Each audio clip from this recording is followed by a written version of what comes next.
4√3 pi L. ये portion आपका cancel हो जाएगा पूरा।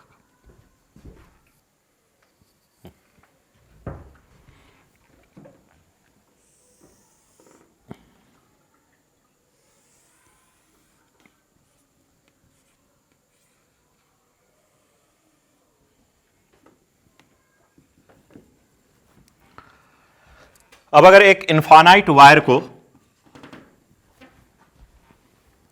इस तरीके से वी शेप में बेंड कर दिया जाए,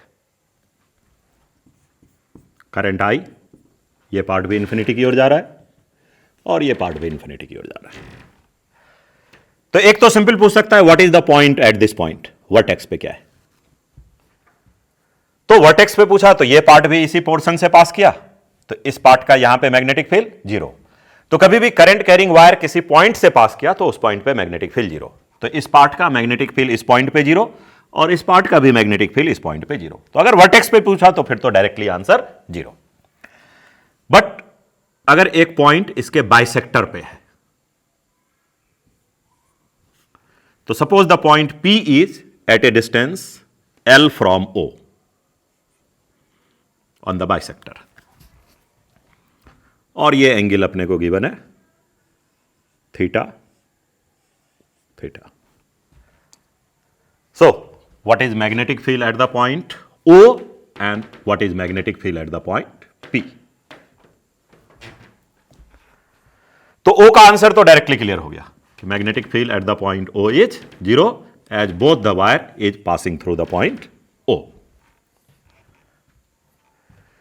लेकिन पॉइंट P के लिए किसी एक वायर को पहले देखते हैं। तो अगर इस वायर को देखा जाए तो यहां पे ये परपेंडिकुलर डिस्टेंस एग्जिस्ट करेगा।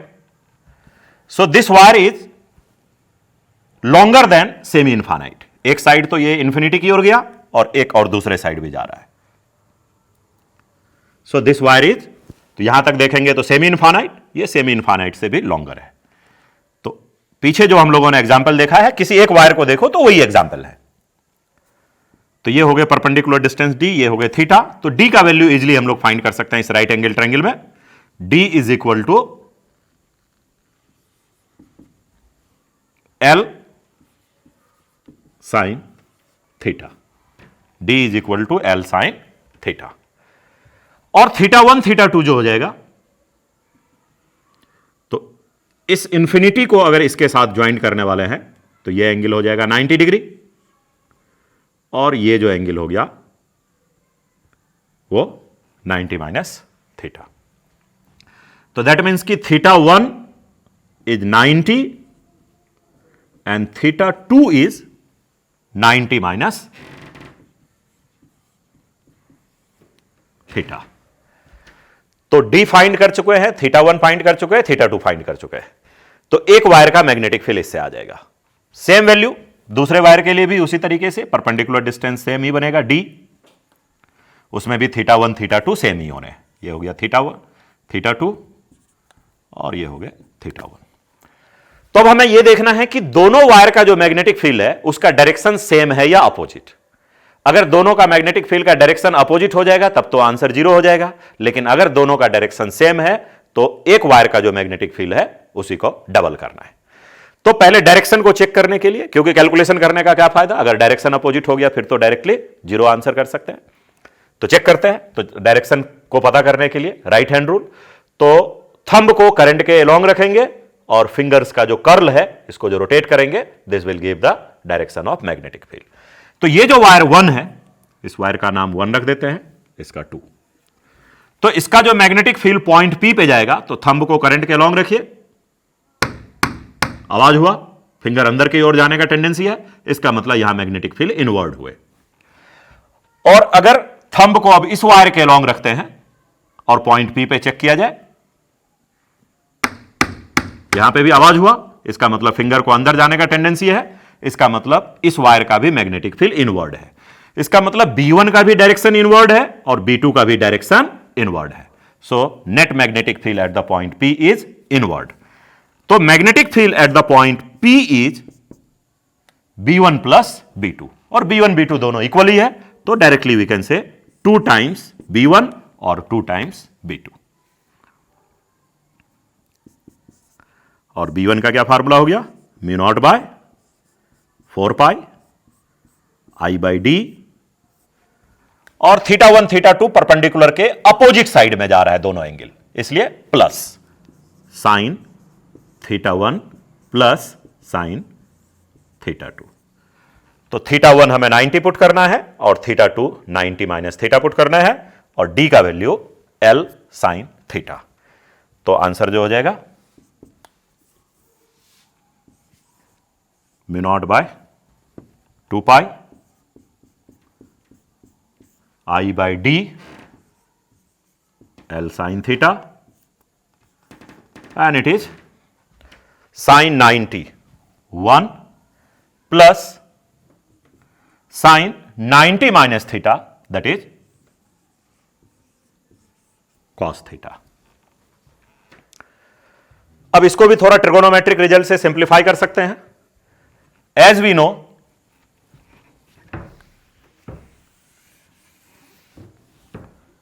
One plus cos theta, specially मैं इसको अलग से सॉल्व कर देता हूं, 1 plus cos theta divided by sine theta को। तो 1 प्लस कॉस थीटा को बोला जाता है 2 कॉस स्क्वायर थीटा बाई 2, और साइन थीटा हो जाएगा 2 sign theta by 2 cos theta by 2। तो यहां पे एक कॉस कैंसिल हो जाएगा, 2 भी कैंसिल हो गए, तो cos theta by 2 by sine theta by 2, that is cot theta by 2। तो ये 1 plus cos theta by sine theta को हम लोग रिप्लेस कर सकते हैं कॉट थीटा बाई 2 से। So the final answer is mu naught I by 2 pi L into cot theta by 2। कहां पे लास्ट तक दिखता है बोर्ड के नीचे, हॉरिजॉन्टल लाइन है ना, उसके हाँ नीचे भी दिखता नीचे भी दिख रहा है, हाँ। तो पुट कर देता नीचे। हाँ चलो रखेंगे वो। सो 1 plus cos theta by sine theta का वैल्यू हमें सॉल्व करके क्या आ गया, कॉट थीटा बाई 2। तो ये वैल्यू को अब इस रिजल्ट में हम लोग यहां पुट कर सकते हैं। So the answer is mu naught I by 2 pi L into cot theta by 2।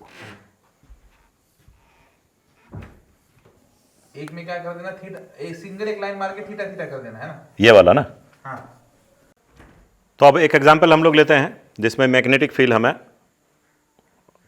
किसी करंट कैरिंग रेगुलर पॉलीगन यानी ट्रायंगल के सेंटर पे, इक्विलेटरल ट्रायंगल के सेंटर पे, स्क्वायर के सेंटर पे, पेंटागन के सेंटर पे, हेक्सागन के सेंटर पे अगर हमें मैग्नेटिक फील्ड फाइंड करना हो, तो इस तरह के रिजल्ट को फाइंड करने के लिए पहले एक स्ट्रेट वायर ले लेते हैं और फिर रिजल्ट को थोड़ा जनरलाइज करेंगे। तो अगर इस वायर का लेंथ L हो गया, इसमें करंट I हो गए,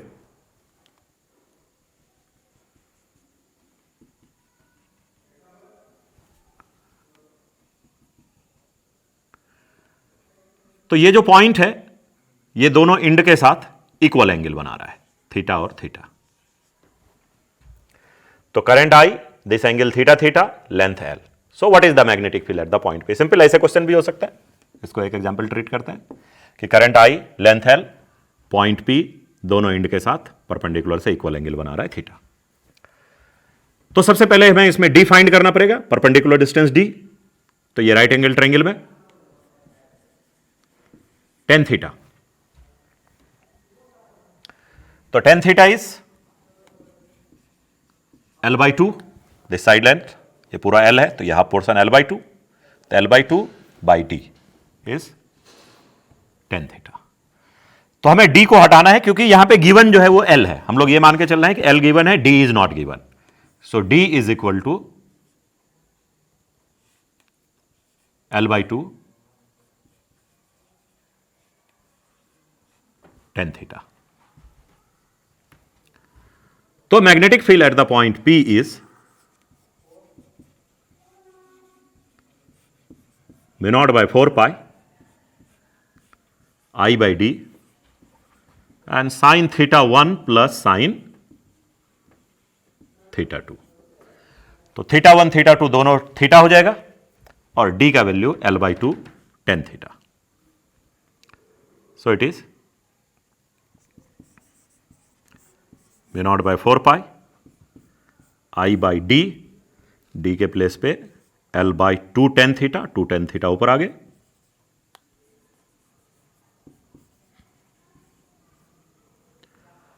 और sine theta 1 plus sine theta 2, theta 1 theta 2 दोनों थीटा है, तो साइन थीटा प्लस थीटा, तो 2 sine theta.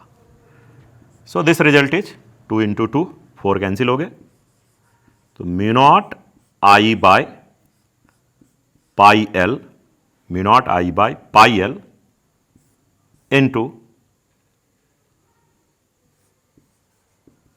Sine theta tan theta. So magnetic field due to a current carrying straight wire of length L at a point P, जो कि perpendicular के साथ दोनों side में इक्वल एंगल थीटा बना रहा है, रिजल्ट हो गए mu naught I by pi L sine theta tan theta. अब अगर इसी तरीके के वायर को हम एक्सटेंड कर दें, इक्विलेटरल ट्रायंगल बना दिया जाए और पॉइंट P सेंटर पे है, तो तीनों वायर का मैग्नेटिक फील्ड का डायरेक्शन चूंकि सेम होगा, तो हमें इसी मैग्नेटिक फील्ड को 3 टाइम्स कर देना है और इक्विलेटरल ट्रायंगल के केस में ये थीटा फाइंड करना है। सिमिलरली अगर स्क्वायर हो गए, तो स्क्वायर में 4 पार्ट हो गए, हर पार्ट का मैग्नेटिक फील्ड का डायरेक्शन सेम हो जाएगा, तो उसे 4 टाइम्स करना है और थीटा पता करना है। इसका मतलब अगर n लेंथ का wire, n number of wires हो गए, तो हमें n से मल्टीप्लाई करना है और साथ के साथ यहां सेंटर पे जो एंगल थीटा आएगा उसको पता करना है। तो एक एक करके हम लोग केस देखते हैं। Let us take the case of equilateral triangle. ये रिजल्ट को ध्यान रखना है, mu naught I by pi L sine theta into tan theta due to 1 part of the wire, कि एक पार्ट में करंट आई है, लेंथ एल है, और यहां से दोनों एंड का एंगल परपेंडिकुलर के साथ थीटा थीटा है, तो mu naught I by pi L sine theta into tan theta. तो एक केस हम लोग ले रहे हैं, सबसे पहला इक्विलेटरल ट्रायंगल।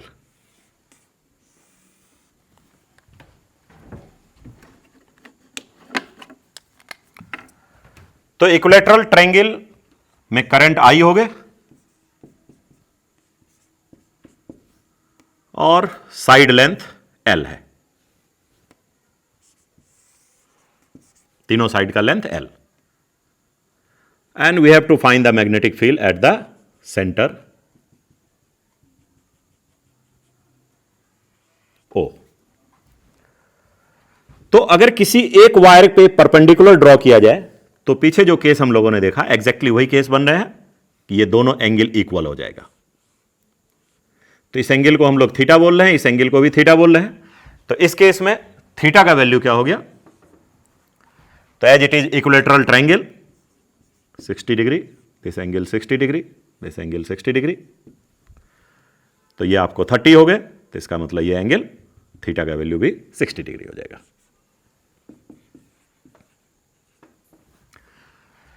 तो ये जो पोर्शन है इसका मैग्नेटिक फील्ड क्या बन रहा है, तो थंब को करंट के लॉन्ग रख रहा है आउटवर्ड, थंब को करंट के लॉन्ग रख रहा है आउटवर्ड, थंब को करंट के लॉन्ग रखा आउटवर्ड, यानी तीनों बी का डायरेक्शन सेम है। So magnetic field at the point O is 3 times, और पीछे जो सिंगल वायर का रिजल्ट हम लोगों ने देखा है वो आया mu naught I by pi L sine theta into tan theta. तो एक पार्ट का mu naught I by pi L sine theta into tan theta, और ऐसे ऐसे 3 वायर है इंटू 3, सिंपल थीटा का वैल्यू पुट करना है 60 डिग्री, तो sign 60 and tan 60।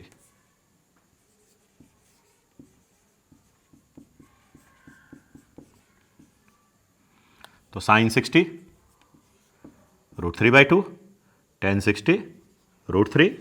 So this result is √3 into √3 3, 3 into 3 9, so it is 9/2 mu naught I by pi L। अगर इसी रिजल्ट को अब स्क्वायर के लिए एक्सटेंड किया जाए,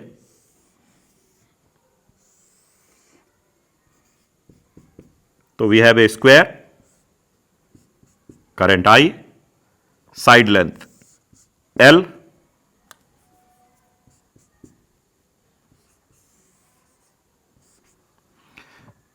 and we have to find the magnetic field at center O.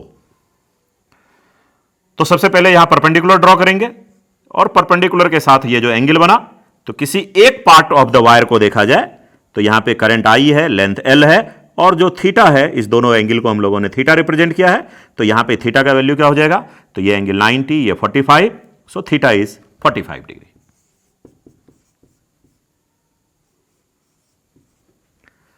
तो magnetic field at the point O is, तो चूंकि 4 वायर हैं 4 टाइम्स हो जाएगा, चूंकि डायरेक्शन तो सबके सेम आ रहे हैं। एक बार चेक करते हैं फिर से।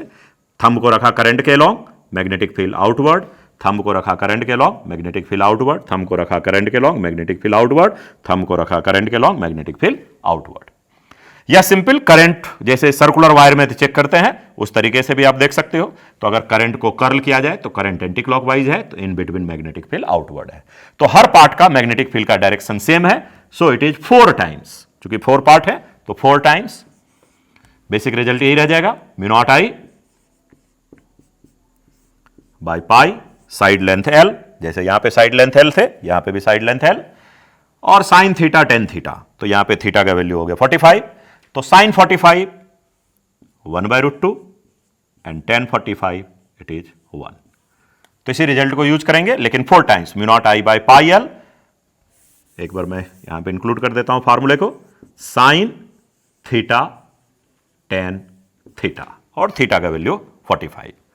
सो द रिजल्ट इज, तो साइन 45 1/√2, टेन 45 1, तो यहां पे 1/√2 आने की वजह से 4 को √2 से डिवाइड करेंगे तो 2√2, तो 2√2 म्यू नॉट I बाय नहीं सर, वैल्यू रख पाई के नेक्स्ट इसमें करो, वैल्यू रख के नेक्स्ट स्टेप में करो।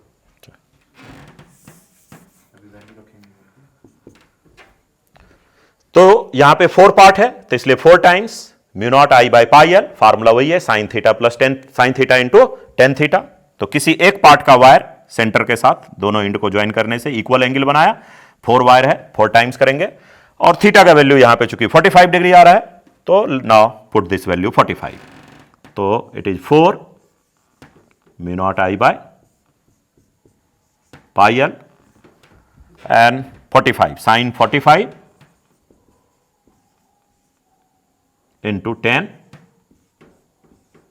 45। तो क्या आंसर बनेगा, तो 4 times mu naught I by pi L, sine 45 is 1/√2, tan 45 is 1, 4 को √2 से हम लोग कैंसिल कर सकते हैं, 2√2 बनेगा, तो result is 2√2 times mu naught I by pi L। तो जिस तरीके से हम लोगों ने ट्रायंगल और स्क्वायर का केस सॉल्व किया, तो अब आपके लिए एक होमवर्क है। एक रेगुलर हेक्सागन है,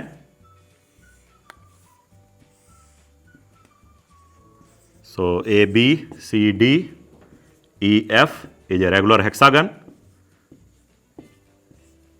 current I, find the magnetic field at centre O, side length is L, तो find the magnetic field at the point O। तो इसको आपको ट्राई करना है, जिस तरीके से ट्रायंगल को हम लोगों ने सॉल्व किया, स्क्वायर को सॉल्व किया, इसी तरीके से इस हेक्सागन को सॉल्व करना है। यहां पे नंबर 3 4 जैसे था उसी तरीके से यहां पे नंबर 6 लेके आपको सॉल्व करना है। और कल नेक्स्ट लेक्चर में हम लोग आगे देखेंगे कर्व्ड वायर का। अभी तक स्ट्रेट वायर के सेक्शन को हम लोगों ने देखा कि स्ट्रेट वायर का मैग्नेटिक फील्ड क्या था, उसके कॉम्बिनेशंस को देखे।